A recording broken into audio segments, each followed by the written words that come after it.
episode 1 of ABA, The Inside Track, a podcast where we bring behavior analytic research to you. I'm your host, Robert Perry Cruz, and with me are my co-hosts, Dr. Diana Perry Cruz and Dr. Jackie McDonald. Hello, co-hosts. Hello, Rob. Hi, Rob. Hi, Diana. Hi, Welcome. Jackie. Why, thank you. Well, it's so great to have you here talking about this episode's topic. So, for those new listeners, which is everybody, as this is episode 1, what we'll be doing every episode is talking about recent behavior analytic research on a theme. This month's theme is infant behavior. We're going to be talking about 2 articles, both from the Journal of Applied Behavior Analysis. One is Kadey and Roane's 2012 study, Effects of Access to a Stimulating Object on Infant Behavior During Tummy Time. And the second, we're going to be talking about Thompson, Bruzek, and Cotnoir-Bichelman's 2011 article, The Role of Negative Reinforcement in Infant Caregiving and Experimental Simulation. So let's start off with the Thompson article on the role of negative reinforcement in infant caregiving. Jackie, could you start us with a very quick summary of the article itself? Sure. So, before I begin talking about the article, I want to tell you why I love this article. Sounds great. Yeah. Don't give away the good stuff too early. No spoilers yet. But the reason that I feel that this is an important article when we talk about infant behavior is because infants cry, and they cry a lot. You don't say. Mm-hmm. And I think it's really important to figure out what happens when infants cry and to see what caregivers do when infants cry, because that seems to be really important to prevent child abuse. So what they were doing in this article is looking at caregivers' responses and how those caregivers' responses could terminate crying, or in a no termination condition, what would happen if the crying just was inconsolable. So what would the caregiver's responses be? Right. Because that sometimes happens in real life. Unfortunately, yes. Yeah. So some babies, they cry. You can figure out easily what's going on, right? There's a short list. They're hungry. They're sleepy. They need a new diaper. They're cold. Maybe. Mm-hmm. That's about it, right? Or they just need a hug. Sure. I guess you could say. But then there's those other babies that you go through the list and they're still crying and you don't know why. So that's really what we're talking about here, right? Yeah, absolutely. Okay. So one thing to point out is in this study, they don't use an actual infant due to ethical concerns. So they use an infant simulation sound.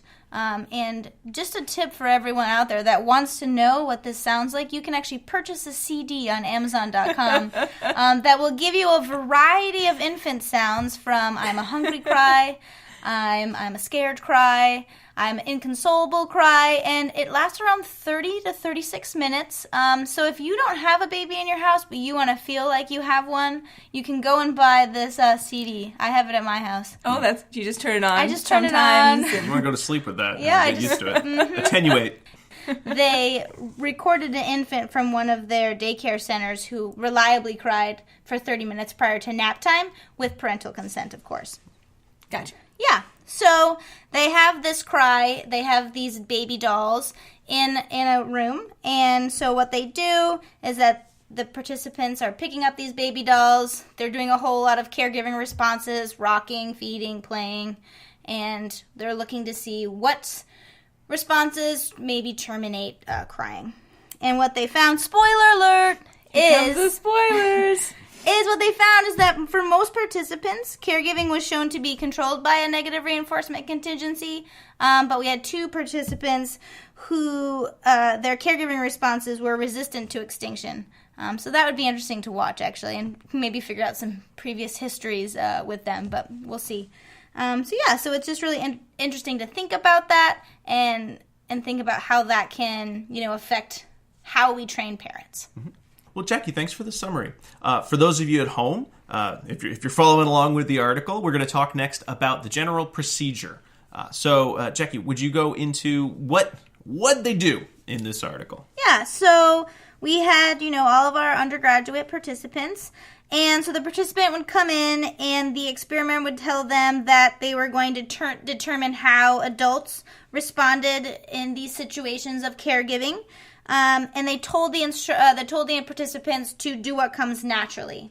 So they had 3 conditions. They had a negative reinforcement condition, where the experimenter would present a recorded infant cry, and then the participant would have to perform the target response, either vertical rocking, feeding, horizontal rocking, one of those, for 3 seconds. If they performed that response for 3 seconds, the crying would be terminated. And after 5 consecutive minutes of engaging in the target response, then the condition would be over. Which is a long time. Mm-hmm. Is it? Well, not for all of them. You've heard the CD, you know. No, but at that point, the crying would have terminated, but you have to continue engaging in the behavior for 5 minutes. But I think that the cry was represented only if the target response ceased for 3 consecutive seconds. So, if I'm rocking the baby, and then I rock it for 3 seconds, and it stops crying, and then I stop for 3 seconds, the baby starts crying again. Yeah. So that makes sense. Yep. I guess 5 minutes of rocking is a long time. That one is not so long. I think it's the playing, because I picture you like playing with the little keys like above the baby for 5 minutes. That seems like the only one that seems like a long time. The feeding, you would do that for 5 minutes. The horizontal or vertical rocking, I think you would do that for 5 minutes. Naturally, but it's just the playing with the keys seems like a really long time. Maybe because I'm an auntie, I do a lot of playing. Maybe. I try to put the baby down as quickly as possible. And back slowly out of the room. So that was our first condition. This was one of our test conditions. We also, the experimenters also had an extinction condition, which actually sounds pretty horrible. Yeah. Where the experimenter presented the recorded infant cry for the duration of the session, independent of the caregiver responding. So whatever they did, the crying just happened. So they were rocking, they were playing, they were feeding, and that's just kids crying. And they suggested this was typical of a colicky baby. So, yeah. And this was the control condition. I don't know if I said it was a test condition, but it's definitely the control condition. Okay. Yep. So if the caregiving was sensitive to negative reinforcement contingency, one would expect that those previously reinforced target behaviors would decrease under extinction. Got it. And then we had a final condition, which was called the no cry. So here, this seems like Dream Team, that the baby did not cry at all. So here, the infant's needs have been met, the infant's content, you can do whatever you want, they're doing great. And this was just an added experimental control for one participant, because this was one of the participants whose caregiving persisted under extinction. So they wanted to see if it was primarily evoked by infant crying or something else. Right. Was their behavior sensitive to the contingencies in place at all? Yeah, absolutely. Yeah, so they used... automatically reinforced vertical rocking. Right, maybe. You never know. You never know. And they used a reversal design to kind of assess functional control or functional relation. So, given all these conditions, what happened? Let me describe the graphs for you at home. There's a line and an X and a Y axis. No, we won't really be telling you this. You're going to have to look in the article yourself. Exactly. But we can certainly describe the overall results to you now. So what we found was actually 9 participants, their caregiving responses were controlled by negative reinforcement in the form of escape from and avoidance of that recorded infant cries. So that was those caregivers' responses occurred to avoid the infant cry, and when the cry stopped, they may have stopped their behaving, and then... But not for long. They kept doing it for 5 minutes. Right. So that was pretty interesting. They very effectively avoided the cry. Once they figured out what was the correct behavior for that session, they pretty much stuck with it. Right, yeah. And so, and they, remember, this is one thing I didn't say in the procedures, but they varied the target behavior according to sessions. So sometimes it was vertical rocking, sometimes it was horizontal rocking, sometimes it was feeding. The experimenters didn't tell the participants what that was, so they just had to contact the contingencies. Which is the same for babies. They don't tell you. I wish they did. What condition it is. They have a poor man's repertoire, I'll be honest. It is worth noting that this is a cumulative record graph. So it looks like up.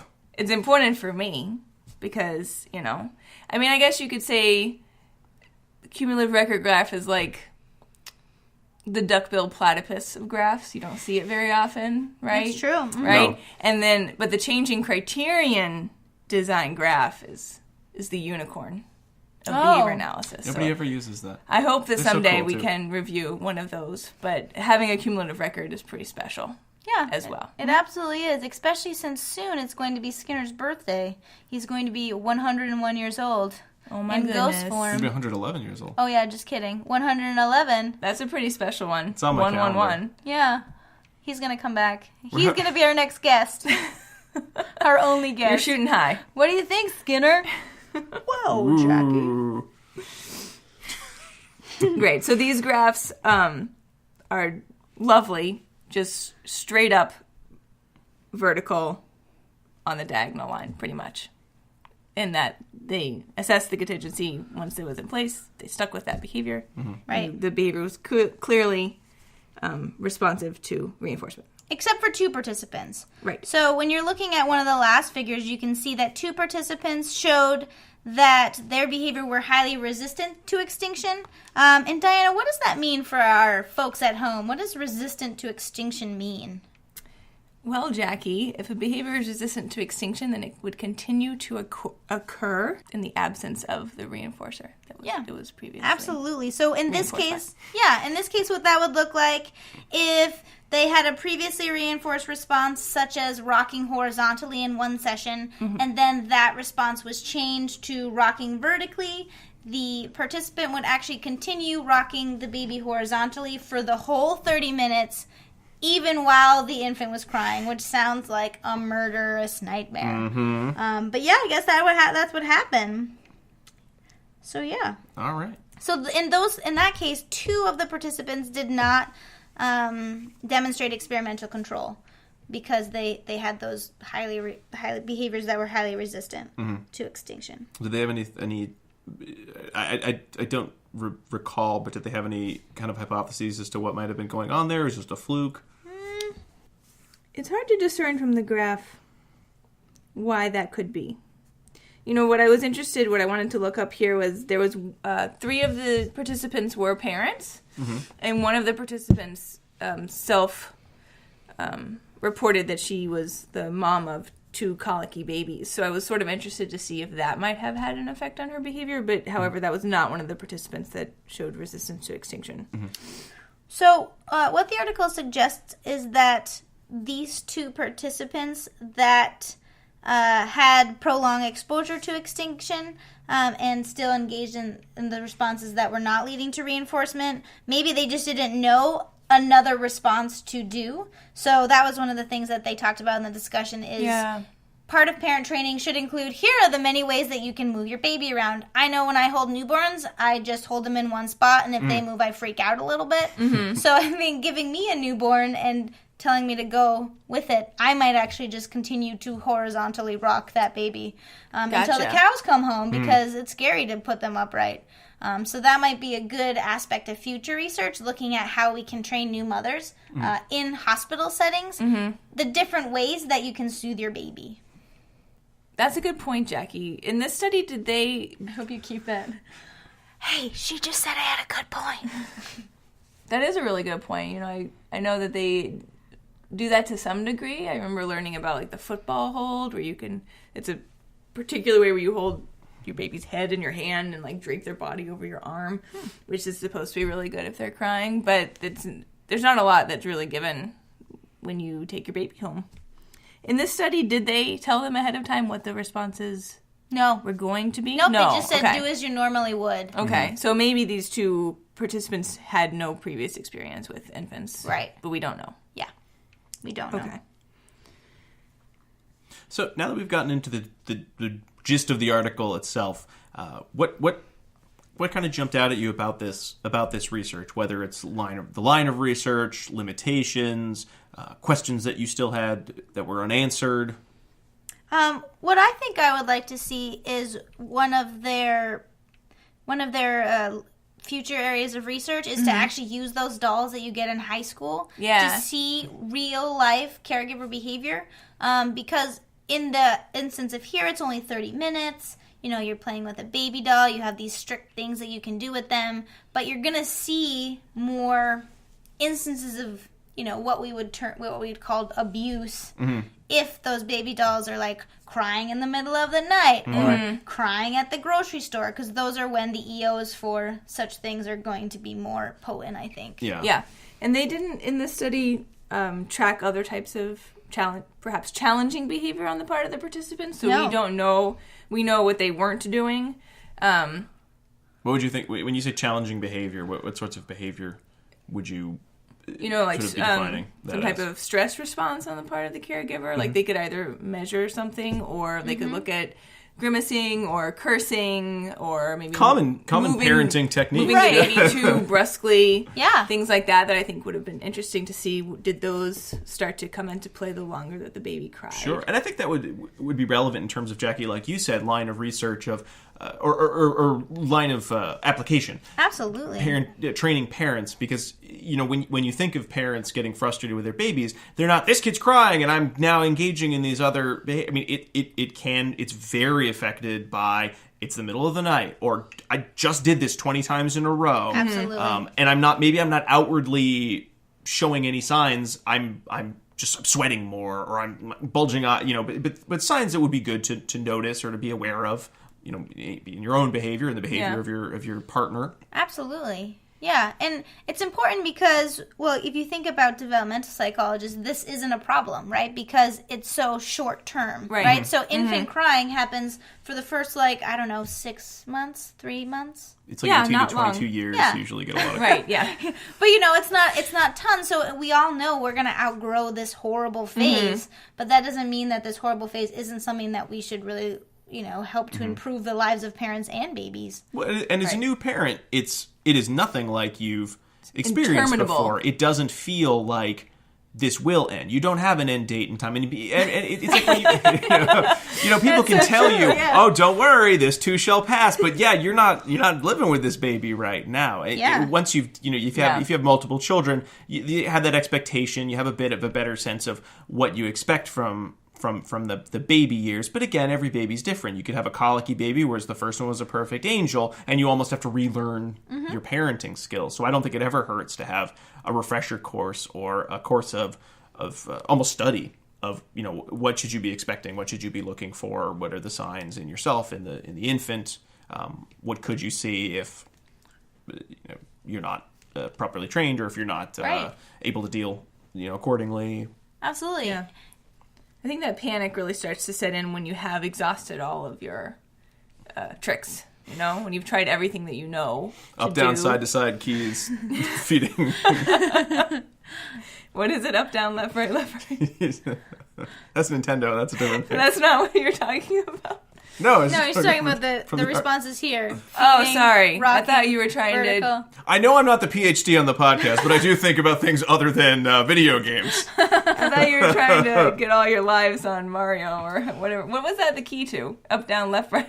This is the Konami code. I don't know what. This is irrelevant. Why are we talking about this? I don't know what any of that means. I thought I would know what you were talking about. I'm a just doctor now. of nerdology, folks, not behavior analysis. I'm just the host. Fine. But yeah. So I think another thing. It's too bad that babies don't come with a cheat code that you can type in on your gamepad. Absolutely, yeah. And I don't have a baby. I only have my friends' babies. But I think that this line of research would also be applicable to dog whining, because I experience anger with my dog whining, and I also know that it is negatively reinforced. My behavior, and most of the time I should be ignoring it, and I am not.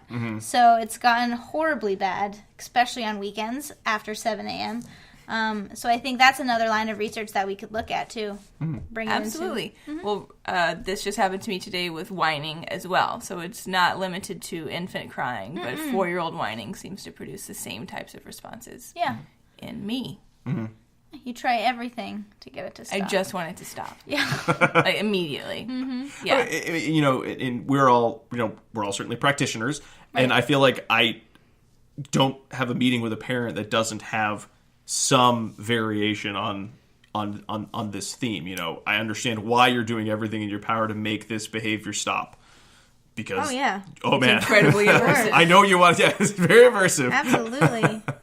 But we have to be aware of what we're doing and why we're doing it, and look at our alternatives. It seems funny to me that, although I've never had a child, that they don't really give you tips and strategies for infant challenging behavior, but they will give you tips and strategies for sleeping and talking to your kid. What are those things? Talking to your kid? I was surprised that kids only cry an average of 2 hours a day. That seems like a little bit of time. 2 hours a day sounds long to me. Sounds long to me, too. Maybe because you've experienced it, but that's like an entire Bachelor episode, right?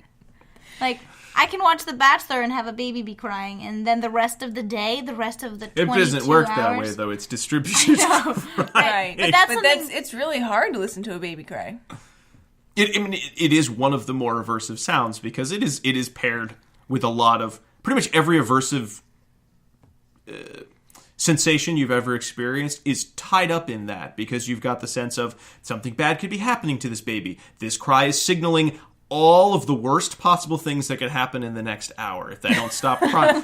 Maybe the baby is going to be ill. Maybe the baby is going to need medical attention. Maybe true. My spouse is going to yell at me. It just never. It's everything. It also signals that you cannot go to sleep. That's true. Yep. So these are nice things to think about because without me having a kid, I was like, 2 hours. Do you have a kid? I'm curious. I don't have a kid. But 2 hours, I was like, oh, that's like no time at all. That in my life, I was like, oh, that's just like.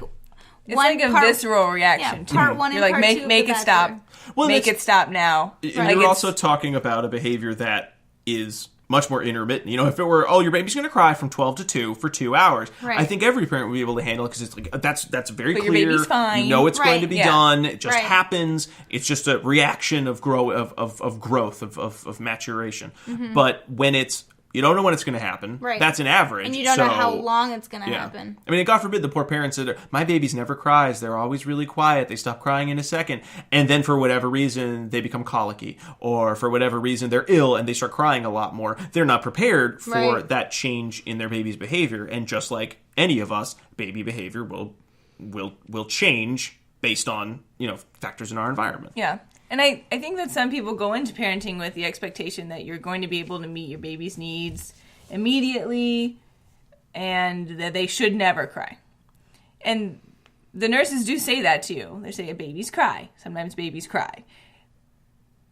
And perhaps that's because people don't think that that's going to happen, So if you are going into the whole thing thinking, well, every time my baby cries, I'll just pick it up or feed it or change it, and then it won't cry. I will have satisfied its needs. Then encountering a baby that doesn't immediately stop crying is going to really throw you for a loop. Mm-hmm. It is very, when it's your own baby in particular, it's not like any other response I ever have felt.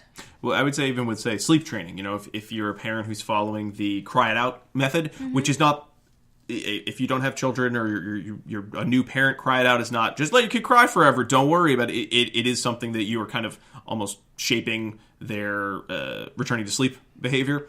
But even good way to put it. No, thank you. I thought of that one at 4 a.m. the last time I had to do this a few months ago. But even when you're following a procedure in which you're like, I've operationally defined what I'm looking for. I have a procedure in which I'm going to wait 5 minutes, 7 minutes, 10 minutes before checking on my baby. Even having an actual concrete time, my baby's going to cry and that's okay, and I've given myself this out, it is still just a horrible 5 minutes. It feels like an eternity. Mm-hmm. And God forbid if you're, say, at a hotel, so you're in a different environment where your baby is probably going to cry more. They're not used to the stimuli around them in that setting.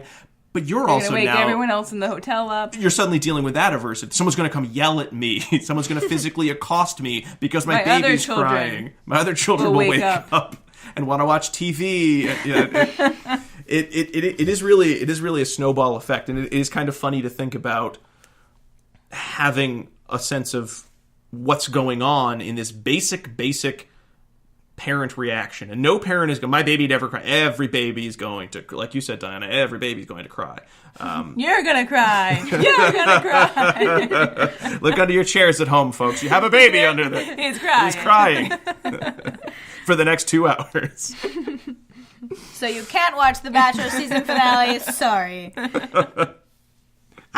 What I think is like kind of baffling for me is that we haven't done any caregiver training for like new parents on how to soothe their babies and done follow-up. So this seems like a prime, like we should just go to the hospital right now, walk into the maternity ward unasked, and that's a gold mine of research participants, right? So new mothers, giving them some training on how to soothe their baby, and then do some follow-up, do some generalization probes in their natural environment at 1 week, 2 weeks, 3 weeks, and see if we see like more crying, less crying, satisfaction surveys, social validity surveys. It seems like that would be a really awesome way to extend this literature and be, more applicable. So because this was simulated, giving them actual behavioral skills training, role-play modeling, feedback, and seeing if that would, increase, confidence when babies are crying. Mm-hmm. And I don't remember from the article, and certainly since we're talking about it, I didn't, grab this number. But was there anything about percentage of infants who are brought to hospitals due to suspected abuse? I don't think so, actually. I don't know that they offered that. Because, you ask yourself, well, why isn't this a thing? Why don't parents? Physical abuse is the leading cause of injury-related infant death, and the incidence of inflicted traumatic brain injury for children under 1 year of age has been estimated at 30 per 100,000. That's reported by Keenan and al. in 2003 on page 2. So is it that it's... I mean, any child, any family, but certainly any infant going through that is too many, certainly. But is the reason there hasn't been more research into this area that it's not socially significant or not considered socially significant? I'm not sure. This one says in one study reported that 6% of parents in their sample admitted to smothering, slapping, or shaking their infant to stop crying. Oh. That seems fairly harsh. That seems like the bigger... And that's admitted. Yeah, admitted. So see, that seems like the triple that. That seems like the scarier statistic. Absolutely. Smothering seems pretty significant. Because and those babies aren't necessarily the ones that are then going to, having dying or having brain injury. Right. But certainly every time that's happening, you're increasing the chances for that. And that's a... So... But it still seems like one of those issues. Is it just we're America? Because I know other countries are very different about healthcare. Not to make this political discussion about healthcare, but is it just in America, you raise your kids and they're your kids and don't tell anyone how to raise my kids situation? I'm just curious. It might be. I don't know. I mean, there's such a limited window of time in which to catch parents while they're at the hospital and they're new parents. So trying to figure out during that window of time who's at risk for being a future abuser, that seems really challenging, and the resources in order to investigate this are probably scarce. Right. It might be interesting to see what other countries do in line with this research. So I'm going to be making a trip to Iceland in the summer. Ooh. I'm so excited. And we're going to be, what's it called? Traveling. Touring. Shadowing. We're going to be shadowing. Eating? We're going to be eating a ton, but we're going to be shadowing some behavior analysts who work with, just newly birthed, new parents, not newly birthed. New parents within their first days of conceiving. Newly christened parents, yeah. Within their first days of conceiving a child that may be at risk for having a disability. Or? After they conceive, they just had the baby. Oh, yeah. I don't know words. They start parent training real early in Iceland. That's good for them. That's actually appropriate. You have your government employee just, pop out from, hey, everyone. Hello. What happened just here? As soon as you buy a pregnancy test, someone follows you home. That's awesome. They're a pretty small country. I mean, perhaps they have those resources. True. Everyone knows the minute you step out to get the pregnancy test. You're like, uh-oh. Yeah, you can edit that out. Okay. That was awesome. I guess you can keep it. But yeah, so I think that would be something that we should look at too. I don't know. Interesting article, interesting discussion on that. Before we move on to our next article, the Kadey and Roane effects of access to a stimulating object on infant behavior during tummy time, a little bit lighter article. I do want everyone who is listening, who will be applying for CEUs, to please take down this keyword. Certainly the first keyword is the episode number, which is 1. The second keyword is Sunday, Sunday, Sunday. So please note that, and we'll have a quick discussion at the end of the podcast about where you can send these keywords. And a word from our sponsors. Sunday. God, I don't know. Who's our... Ice cream Sunday. Ice cream Sunday. But that's not the keyword. It's Sunday the day. You're confusing the folks. Not to confuse you. So, now that we've gotten that out of the way, let's talk about tummy time. Now, Diana, why don't you start us off with a quick summary, and then we'll get into the procedures in this study. Fabulous. Okay. So, as you said, Rob, this is a study by Kadey and Roane. It's published in JAMA in 2012. And there was one participant in this study. It was a little girl who did not want to participate in tummy time. Can you actually, for our audience, tell everyone what tummy time is for those ones without children? Do you have children, Jackie? I don't think I do. You don't recall? I don't recall. Absolutely. So tummy time is strongly encouraged from birth up until children are able to crawl. And the idea is that you're placing your baby on their tummy so that they can strengthen their neck muscles, their chest muscles, and their arm muscles. All of some of those may have technical names. I'm not sure.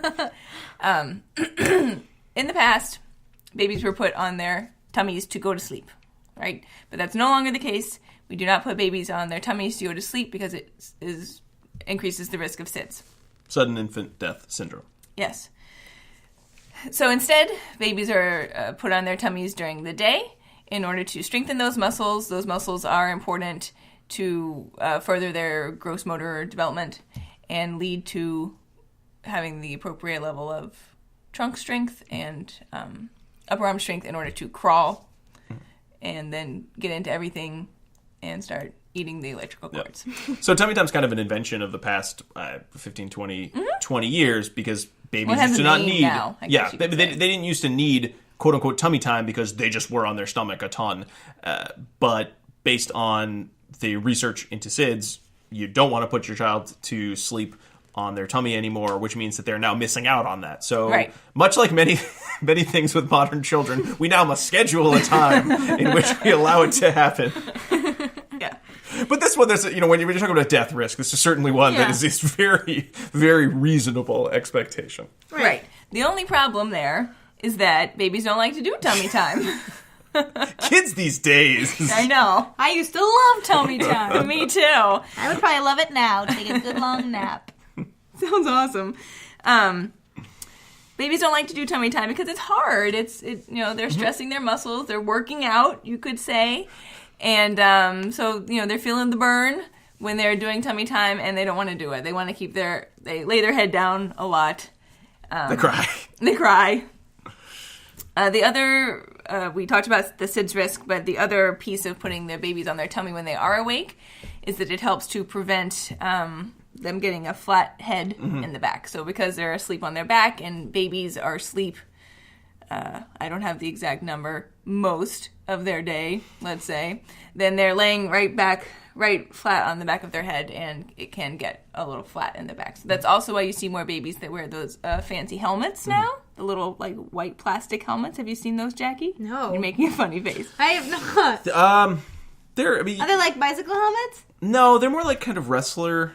Oh. No, I'm sorry. Wrestler helmet's not, but it's more like a it's probably more like a wrestler helmet, not like the ear one, but sort of like what you might see in martial arts. Those helmets. Oh, it's cool. It's hard plastic. Yes. Oh, and it comes in 2 pieces. Yours didn't have one. Nope. Bad parents right here. Wear your helmets. They don't have to have. You don't want them to have a helmet. Oh, okay. No, it's fine if they do. It's fine if they do. No, but if they have a helmet, it is because they spent too much time and the back of their head is flattening because their skull is still softer. We can so edit it's that part not. out. Yeah, it's not. Again, but it's not. I don't think it's not the fault of the parent. I mean, I think no. some babies. That's just how your baby is spending time, Right. and Okay. you might have children who are more susceptible to that. Yeah, exactly. It's not like you're a terrible parent. It's happened, but it is a concern that you would want to have addressed. Okay. Right. So this study was looked at a little girl who did not enjoy tummy time, and they found a way for her to engage in tummy time more. That is the point of the study. It's a very simple study. This is one of those that you read and you're like, "What? This isn't recent. I thought of that." I literally did think about this just the other day. The idea of my kid hates tummy time. How can I make this more fun? I forgot to publish it though. Or take data, turns out. No, my anecdotal data was not going to cut it. Right. That's the thing, it's stuff like this where it's happening all the time, but no one's reporting on it is just as important to actually Absolutely. get down on paper and get published so that others who may not have thought of this on their own can now have the idea. Or, it's sort of the difference, common sense isn't necessarily a good thing, because if it's common, it means everyone's had this idea. It's nice sometimes to say, well, I never thought of this, but is everyone kind of wrong? Or is everyone making up a reason that this exists that doesn't help us in terms of applying what we know? You say this because, hey, it's a thing you say, but why do you say it? Is there an extension you could go from there? That's a little off topic. Why don't we get into the article itself, into the procedure? Well, I can be off topic. I'm the host. That's my job. Okay. Oh, no, my job's to be on topic, actually. Sorry. I Fine. reversed that. You reversed that. So let's get into the meat and potatoes of the procedure here. Alrighty, sounds good. So this study, there was one participant. She was a 7-month-old girl. Her name in the study was Meadow. Aww. And I bet she was cute. I'm sure she was. Now, it happened that she was born as a preemie. She was born at 33 weeks, but I don't really think that was, Relevant. Yeah, I think that was maybe just by chance. However, she was 7 months old and still not really engaging in as much head raising as you would expect to see for a child of that age. So even though adjusted, perhaps she was on track, but that might have been part of what facilitated them to do this study. Okay. So she needed to engage in tummy time in order to strengthen her neck and chest muscles, but she did not enjoy engaging in tummy time as indicated by the high levels of crying that she did engage in. They also talk about non-compliance for tummy time on the part of the infant, which I think is a little bit hilarious term. If you're putting your head down, you are non-compliant, right? Because that is part of that's what tummy time is picking your head up off the ground while you're laying on your tummy. So I guess that's how they're defining non-compliance, but it just sounds funny. I don't know. I would disagree with that. I've worked with a number of students who, for whatever, short-term, long-term medical reasons, engage in certain behaviors. Things are maybe physically harder for them. And I really hate giving it a label of look at their non-compliant, like they're actively just trying to be bad.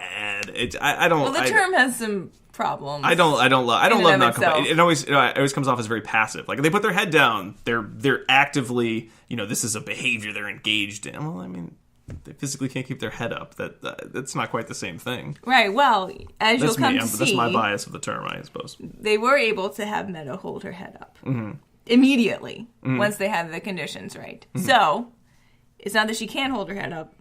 Is it why would she bother? Perhaps the proper motivation was not in place for her to do so. Oh, so Meadow. she was non-compliant.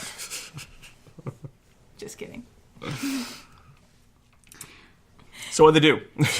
First, they did a small reinforcer assessment to look at different toys that might engage her.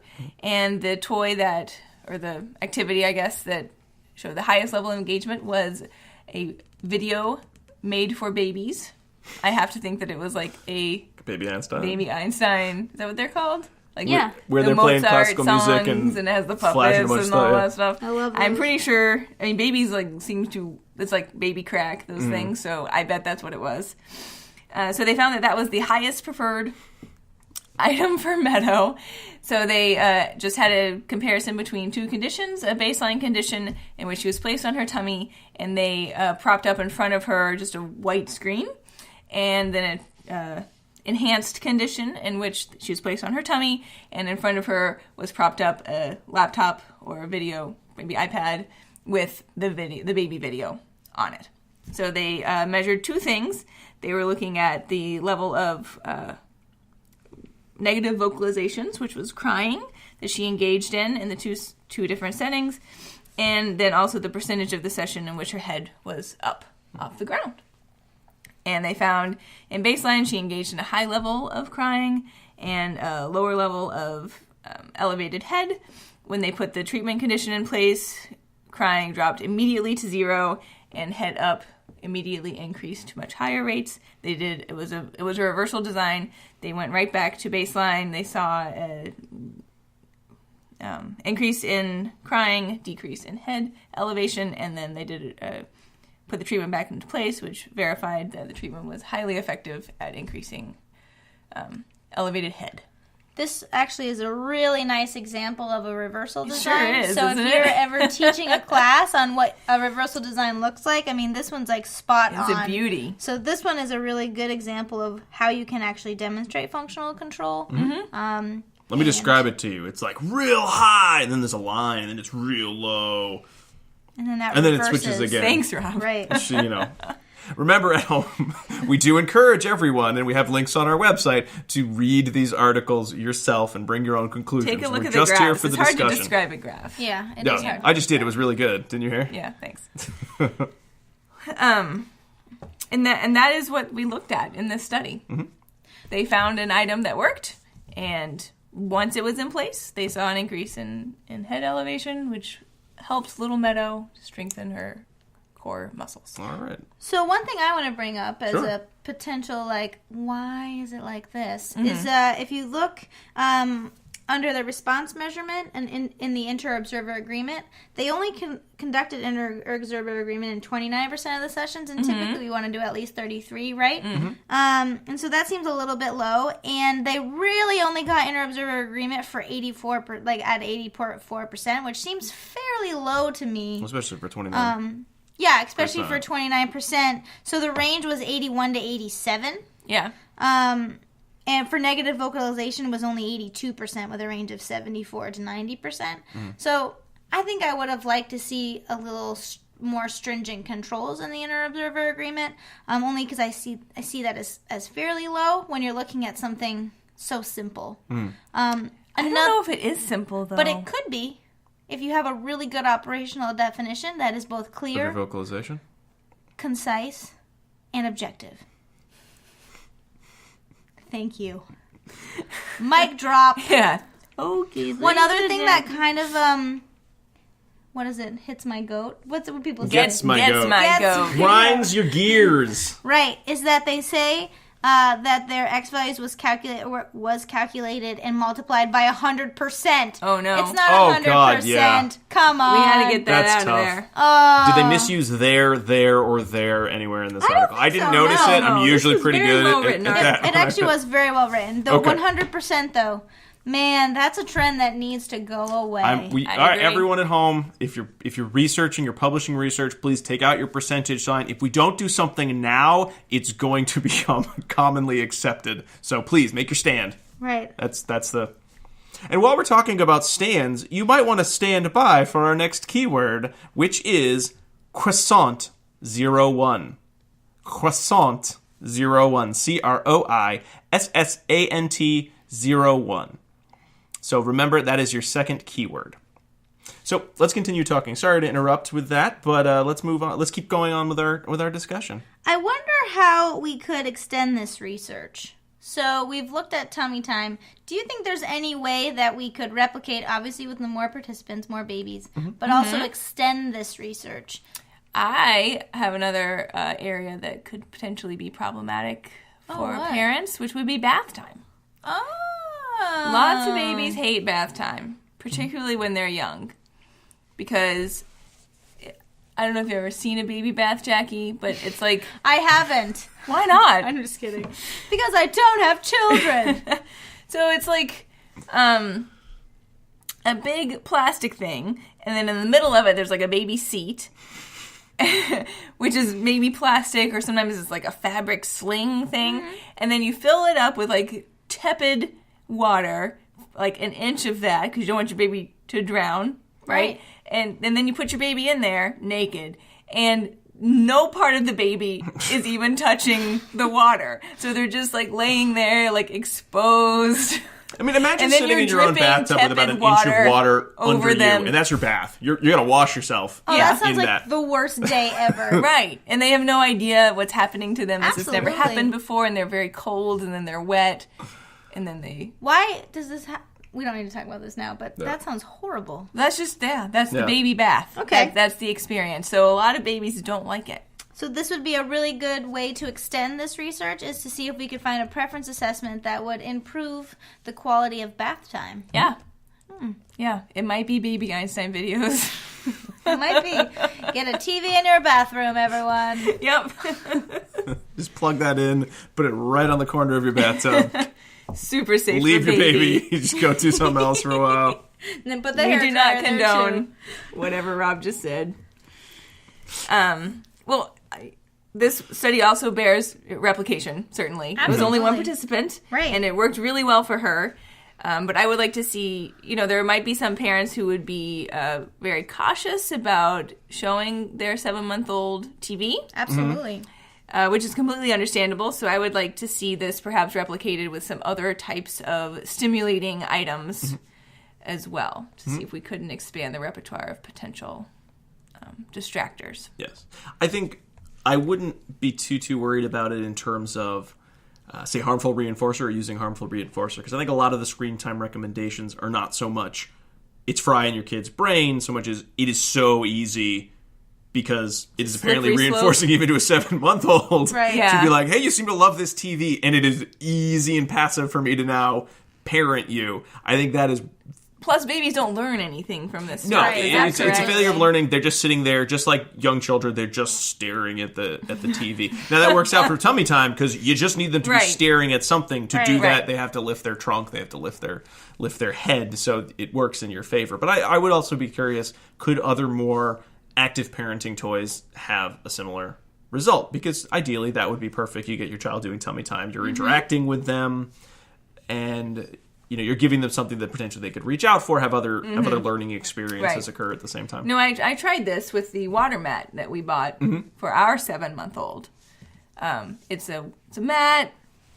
It's like a plastic thing, like you would blow up like an inner tube, except it's clear inside, and you put water in it, and it has little fishies inside, so then when you pat it with your baby hand, it makes the little things jump around. Will it work with my adult hand?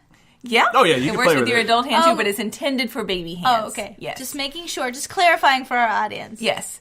But however, my baby that's supposed to be doing tummy time did it for about 2 seconds and then just flipped himself over and said, that's enough tummy time. See, there's non-compliance, right? Yeah, right there. You are actively escaping this demand. Yeah. Now, I don't know if he would like a Baby Einstein video. We don't have those. Occasionally, the older kids are watching TV. He does seem very fascinated. We know he likes Madden 16. Yes, he loves video games. Yeah, So. What's his? He knows the Konami code already. Fine. Call back. Boom. It's just That's how you host a podcast. One thing that I find is interesting that we can kind of tie this together is because if a child doesn't want to be in tummy time, they may be crying a lot. So caregivers may actually terminate tummy time because of the crying. So their caregiving behaviors are being negatively reinforced by the crying, which will actually stigmatize further development of their baby. Yeah. And there's certainly Really good lines. point. Yeah, and there's certainly lines of research in which adults pay more attention or interact more with children who are not giving them a hard time Right. or are not engaged Yeah, in challenging absolutely. behavior. So it's, I mean, just like you said, in terms of the negative reinforcement, they're going to actively avoid even setting up tummy time. I mean, I Right. can remember when we've acted like, should we do tummy time? You know, Because it's a cascade effect. You know, it's like your baby's happy, you put them in tummy time, they start to fuss. You why try are you to so keep mean? them in Yeah. tummy time more. They're full on crying to the point where they are inconsolable. You have to basically like feed them and get them to go to sleep in order to stop the crying. Might not be the case for every baby, but Right. certainly you can't have that kind of an emotional reaction, which it does derail everything else Yeah, you're doing. Right, which will then I'm like, lead no, to, I don't want him to do tummy time. I need to cook dinner. Right, which Yeah. will also lead, to a chain of behavior that will then further terminate tummy time in the future. So you've terminated tummy time. Now, every time I'm in tummy time, I'm going to cry. You're going to feed me. Right. Yep. Exactly. It's a Effectively cascading escaping effect. tummy time Absolutely. and accessing the highest preferred reinforcers. Right, absolutely. All right. Well, any other thoughts on this article on tummy time? Yeah, my other thought here was that I thought it was a little interesting that this was not just a differential reinforcement article. Yeah. Right? So it was not set up as though the infant needed to lift her head and then the TV was turned on. It was freely available during the entire session, and she didn't need to lift her head in order to see the video, but she could still hear it playing even when her head was down. So it was really more of an antecedent manipulation as far as what was available in the context of the session that increased the behavior. Would you predict similar results had it been set up as a differential reinforcement procedure? Or based on baby age, hard to develop that contingency? I don't know. I think, based on the limited knowledge that I know, is babies understand contingencies, right? So they understand that when they cry, something happens. They understand It certain depends. I mean, contingencies. At 7 months old? Yeah. Yeah. Babies have operant behavior Right. at 7 months old. So couldn't we use a highly preferred reinforcer to increase head raising? Oh, yeah. I do think that that's the case. I don't think that it's necessary to, Oh, no. refrain from presenting the reinforcer in this case until you see the target behavior because presumably for her it was the visual component of Right. the video that was reinforcing.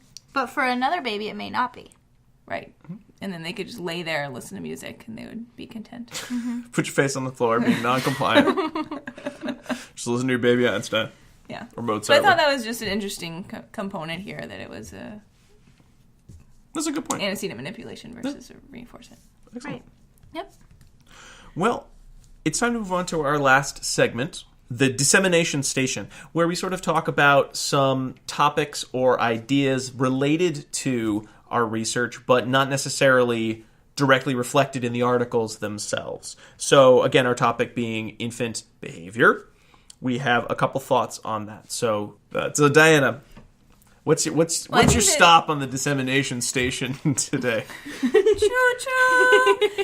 I think that both of these articles spoke to not only infant behavior, but actually parent behavior too. So both of these we could reflect back and say we were looking at negative reinforcement on the part of the parent behavior. So what did parents do to stop the crying in the context of vertical, horizontal rocking, feeding the baby, and also perhaps removing the baby from tummy time. Absolutely. And when you're looking at really young infants, much of the behavior for a parent is controlled by finding ways to escape that crying. And that, to me, is exactly why Thompson and company did their study, and it's an extremely important area of research. And what Jackie and I were talking back and forth about Iceland and what has been done thus far in America. And the two things that I know of as far as what do we want to get out there to parents as they're leaving the hospital to make sure that they're knowing and remembering about how to care for their infants. And two things came to mind. One is very well established, which is the back is best slogan, I guess you could say, reminding parents to always, always, always put their baby on their back to go to sleep. And that's very much inundated to parents when they're in the hospital. All of the Halo brand sleep sacks, it's embroidered right on the collar, and the sleep sacks, for anyone who doesn't know, is like a wearable blanket for a baby. Want one. It's the Snuggie. I know, for yeah, babies. it's the Snuggie of infants. The idea there being you don't want to put your baby in the crib with a blanket that could end up covering their face, so instead they wear this adorable little zip-up vest thingy that covers their feet too. And has Back is Best embroidered right on there, so it's another way to help remind parents, do not put your baby on their tummy to go to sleep. So that was implemented, I believe, in about the mid-90s, and it's been highly successful at reducing the rate of SIDS over time. The other one that came to mind for me, and this is a little bit more recent, but it's the 30 Million Words Initiative. So I don't know if this is currently going out to parents when they're leaving the hospital, but at some point in the early child development, parents are contacting this initiative, which is based in a book by Hart and Risley called Meaningful Differences, which was a study done in the 70s that looked at how many words were children hearing up through, I believe it was age 5. And there was a huge discrepancy between different populations in the U.S. and how many words those kids were hearing at that very early age. Greatly influenced many factors down the road for them. So obviously, more words was better.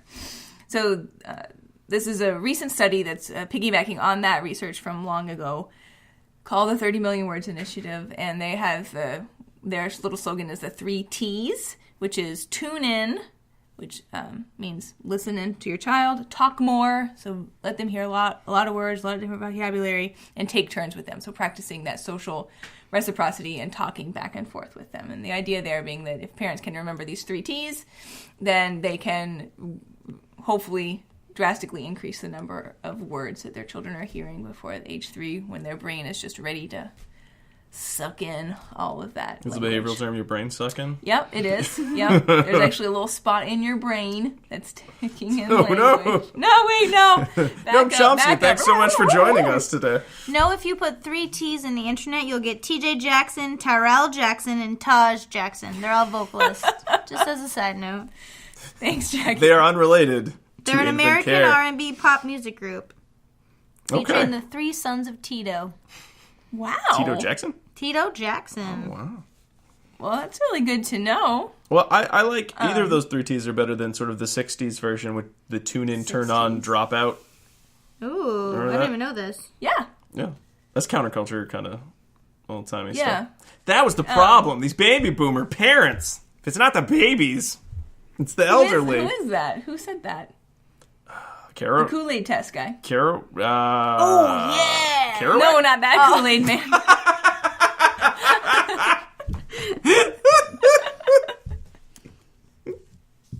Who is it? Now I have to look it up. Kerouac? Kesey. Very good. So it's great that we're teaching parents to put babies on their backs to sleep. It's great that we're teaching parents to talk to their babies as much as possible. But I think it would also be great if we had some type of slogan. I'm sorry, I'm thinking of, oh yeah. Sorry. What's the slogan? When you talk to your baby, I will jump into your room and be like, oh yeah! You've missed the point. I think it would also be great if we had some type of slogan that we could give parents, brand new parents in the hospital, to help them better know how to perhaps handle their baby. And their challenging behavior. Yeah, thank you. AKA crying. There, one thing that's maybe gaining some traction is the 5 S's, right? Are you guys familiar with that? And it's like shushing, swaddling. And doc. Using the 5 S's, happiest baby. There we go. Oh, I've heard a lot. I never read that book. It was recommended to me before our first child was born. The happiest baby on the block. Swaddle, side or stomach position, shush, swing, suck, and sleep. Okay. That's 6. That is 6. Okay. Maybe Disregard sleep. Oh, that must be what happens after you do the 5 S's. Yeah. Great. So those are all some nice techniques as far as ways that you could potentially calm a crying or colicky baby. So maybe that's what needs to be better disseminated. The 5 S's. Yeah. Maybe we should also experimentally make sure that they are right the best methods. Well, I think part of, regardless of whether best method or not, the idea, because I remember being in the hospital, they had so many classes that you were told you could go to. Mm-hmm. And as a new parent, I was terrified, so I went to every class they would possibly offer. But I'm guessing if they had any statistics on that, I mean, maybe I'm wrong, but I can't be 100% of parents go to like the 5 main classes that the nurses are teaching on bathing or diaper changing, or even have gone to those classes beforehand, as part of their pre-parent training. What do they call it? Yeah, that's what they call it. So I think you'd want to know, well, what if they had a couple succinct things that you could give people as a quick cue, that it's mandatory. It's like a mandatory 15-minute talk where they really hit a couple of these kind of well, they're not mnemonics exactly, but these phrases, these kind of key phrases home, hit them home. So at least something stuck. And then if you repeated them and you got to see them, maybe it's not going to be as good as behavioral skills training, but it's at least going to be better than, potentially would be better than nothing. The nothing that's currently happening. Yeah, absolutely. Great. All right. Well, that was our episode for everyone at home. Thanks so much for listening to our inaugural episode. We hope you enjoyed it. We are currently busy working on our various media presences. For now, you certainly can visit us at abainsidetrack.com, www.abainsidetrack.com, where every episode we will have a link to the articles that we are talking about, as well as a place you can download the episode. We're working on getting these episodes up onto iTunes, so hopefully you'll be able to download and subscribe to them soon, so you won't have to worry about visiting the website all the time. For now, if you need to get in touch with us, we'll kind of share our own contact information. So if you need to get in touch with me, you can find me at, or if you want to email us, you can find us at abainsidetrack@gmail.com. We don't have a Facebook page up quite yet. If you do want to contact us through social media, you can find my personal Twitter at playing_our_song. You can find us on Facebook at facebook.com/ABA Inside as well. Feel free to leave us a review on iTunes, send us an email with your thoughts, concerns, or you can, like us on Facebook. Future topics. If you have ideas of areas of interest, we'd love to hear from you. For those of you who are listening to this episode and would like to get CEUs, you can go to the website, abainsidetrack.com. We have at the navigation page a link, Get CEUs, and that will describe exactly how to send information to prove that you listened to this whole episode. Again, you're going to need to know your 3 keywords, the episode number, and then 2 other keywords. So for those of you interested in receiving CEUs for listening to this episode, you can check out the website and go to the top of the page. It says Get CEUs. There's a nice detailed list of kind of a syllabus generally of what we'll be talking about, as well as steps for getting CEUs. Now, again, this is our inaugural episode, so we do want to stress we're very excited that we are able to offer CEUs for listening to the show and listening to our discussion. However, we do want to stress that we do not want anybody listening to 32 episodes. We don't even have 32 episodes, so you're stuck there. But at some point, we do not want anybody listening to the hopefully we'll get to 32 at some point, but the back catalog and thinking that's... You can listen to as many as you want. We want people to be listening to this. Our goal is education first. However, if you are interested in getting CEUs, please be sure to limit the number that you get per renewal cycle so that you have plenty of opportunities to go to conferences, local conferences, other training topics, other webinars online. Please don't limit yourself just to hearing us talk. As much as we want you to hear that every other week, we don't want that to be the only means of professional development for you, as fabulous as I'm sure you will all consider us. And one last little plug here. If you are interested in pursuing your master's degree in applied behavior analysis, I urge you to check out Regis College's program, where we have a master's in applied behavior analysis. We have a 2 or 3 year program, and we have such interesting things as international studies and dog training and lots of exciting things that we do there. So check it out, regiscollege.edu. Everyone, thanks so much for listening. We really hope you enjoy this episode. If you did, please make sure to let your other professionals in the field or other coworkers know about this. We love talking about applied behavior analysis. It's our career. It's what we spend a huge chunk of our days and now apparently nights doing. So we really want to make sure that it's a show that's enjoyable and it's a show that is helpful to you, the practitioner or researcher or ABA dilettante, I guess. So, in any case, I'm Robert Perry Cruz. I'm Diana.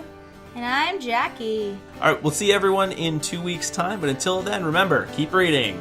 Bye, everyone. Bye.